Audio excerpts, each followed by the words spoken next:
A blessed day to everyone. I am Alyssa Sandon and welcome again to day 58 of 365 Daily Devotion with Bible Character Edition. At ngayong araw nga ay January 27, 2026. At yung character na pag-uusapan naman natin ngayon ay patungkol kay Abraham and Melchizedek. Now, for a concept by Pastor Russell, who is Melchizedek? He appears briefly in the Bible, but his role is very important. He was both a king and a priest who served the Most High God. When Abraham returned from the battle, Melchizedek met him, blessed him, and offered bread and wine. Abraham honored him by giving a tenth of everything. The Bible does not tell us where Melchizedek came from or when he died.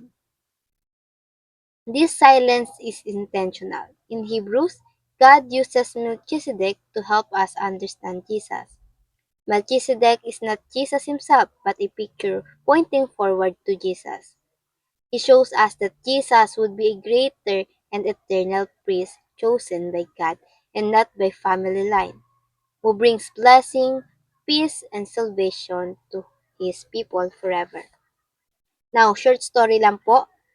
Dito sa ating devotion ngayon, there were kingdom wars o may apat na hari versus sa 5 hari ang nag-aaway. Now, the fourth king won the battle at kinuha nila lahat ng ari-arian nitong 5 haring natalo nila at nadamay dito si Lot na pamangkin ni Abraham. Ngayon, si Abraham, hinabol niya ito para mabawi si Lot with just 300 plus men over doon sa 1,000 plus na army ng mga kingdom na yon. And miraculously, they won. Ayon nga yun sa Genesis 14 verse 18 to 20. Ito po yung scripture reading natin for today. Then Melchizedek, king of Salem, brought out bread and wine. Ito yung pagdating ni Abraham ay sinalubong siya ng king of Salem, si Melchizedek. At binigyan siya ng bread and wine. He was priest of God Most High, and he blessed Abraham, saying, Blessed be Abraham by God Most High, creator of heaven and earth, and praise to God Most High, who delivered your enemies into your hand. Then Abram gave him a tenth of everything. At dito nga, yung King of Salem, sinalubong siya. Ito nga po si Melchizedek. At sinalubong siya at binless siya. And now, para naman sa ating katuruan, number 1, Abraham, victory belongs to God.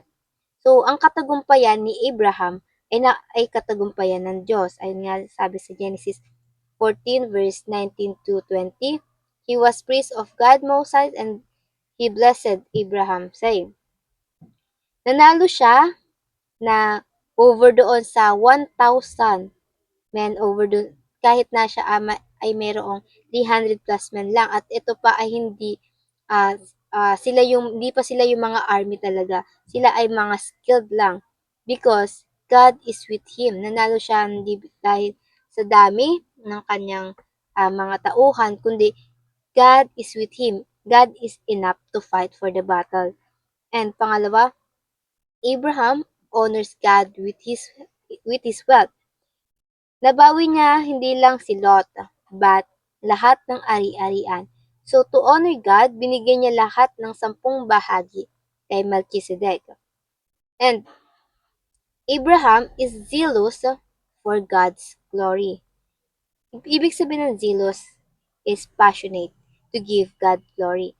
Dahil tagumpay si Abraham sa pagbawi ng ari-arian ng other kingdom, the king of Sodom, kung baga, yung king na yon binigay niya yung kay Abraham yung wealth na nakuha nila, yung nabawi nila, except doon sa mga tauhan nila. But Abraham refused. Yun nga yung sinabi niya sa Genesis 14 verse 22 to 23.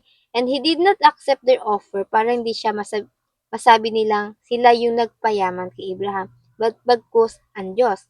In short, people who glorified their kingdom because of their wealth that given to Abraham. But instead,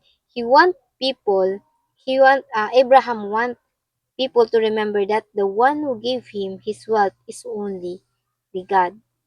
At dito makikita natin yung attitude ni Abraham na ayaw niyang mapunta sa ibang tao yung glory na para sa Diyos kung yumaman man siya. And now, paano ba, ulitin natin yung tatlong katuruan. Number one, Abraham victory belongs to God. So, yung kanyang yung victory ay binibigay niya yun sa Diyos. Hindi niya inaangkin na dahil sa sariling lakas. At pangalawa, Abraham honors God with his wealth. Yung nakuha niya, yung mga achievement niya, ay binigay niya, ibinahagi niya ito sa Diyos. Mula doon sa kanyang kapwa. And Abraham is zealous for God's glory. So, kumbaga, sabik siya or passionated si Abraham sa tagumpay, sa victory for God's glory and hindi para sa kanyang sarili. At now paano ba natin to apply sa ating mga buhay? Application number 1, give glory to God alone. Sa Diyos lamang. All blessing, all achievement, all victory must be to God's glory alone. Sa Diyos lamang ang lahat ng kapurihan at ng biyayang meron tayo, yung achievement natin, yung success, yung victory, ay dapat sa Diyos lamang ibinibigay o sa Diyos lamang pupuri. Dahil ang Diyos, lahat ng may kagagawa noon. He is all behind the scene. He give the blessing, the success, and as well the strength.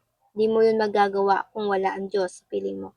O wala ang gabay ng Diyos, ang kalakasan ng Diyos. At pangalawa, give glory to God through faithful living. Simple principle in the Bible. Bago ka makapagbigay pabalik sa Diyos, ay He blessed you first. Yung mga binibigay mo sa Diyos, sa Kanya rin yun nanggaling. Kaya dapat lahat ng meron tayo, mas honor God too. Hindi ang ibang tao, hindi ang ating sarili. Hindi naman tayo makakapagbigay sa Diyos kung hindi niya rin tayo binigyan. And we must give faithfully. Ibibigay natin sa Diyos ang para sa Diyos.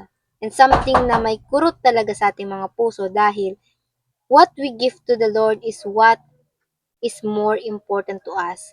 Laging may kurot, and that's called sacrificial offering or giving. And pangatlo, give glory to God for all His blessing. Ang kapurihan ay para sa Diyos dahil ang biyaya ay mula rin sa Diyos. Practice na to honor yourself in every victory in life. Kahit yung mga small achievement ay practice to honor God. Practice na alalahanin natin ng Diyos na sa Kanya galing yun, sa Kanya ito nagmula. And that's His grace to us. And God even used people around you para tulungan ka. So, kahit na yung tao sa paligid natin ay ginagamit yun ng Diyos, that's His blessing towards us. Or even you, even us, you are used by God to bless other people as well. Kaya, ang utang na loob natin ay wala sa mga tao, kundi nasa Diyos. Again, application is sa buhay natin to by giving glory to God alone. Sa Diyos lamang ang lahat ng papuri. Give glory to God through faithful giving. Faithful, ito ay bukas sa iyong kalooban. Ito yung hindi tira-tira lang. Ito yung importante sa iyo na ibinibigay mo sa Diyos. And pangatlo, give glory to God for all His blessing. Yung mga biyaya sa iyo ng Diyos ay dapat ibinibigay mo rin pabalik sa Diyos. At para naman sa ating pagninilay-nilayan, why should you give all glory to God alone for every success, victory, and blessing? At ayun lamang po. Before we end, let's have a short prayer. And let's pray. Our Father in heaven, we thank you and we glorify you for today's devotion na muli ay pinaalalahanan mo kami sa inyong mga salita. Panginoon, I praise you for every victory in our life.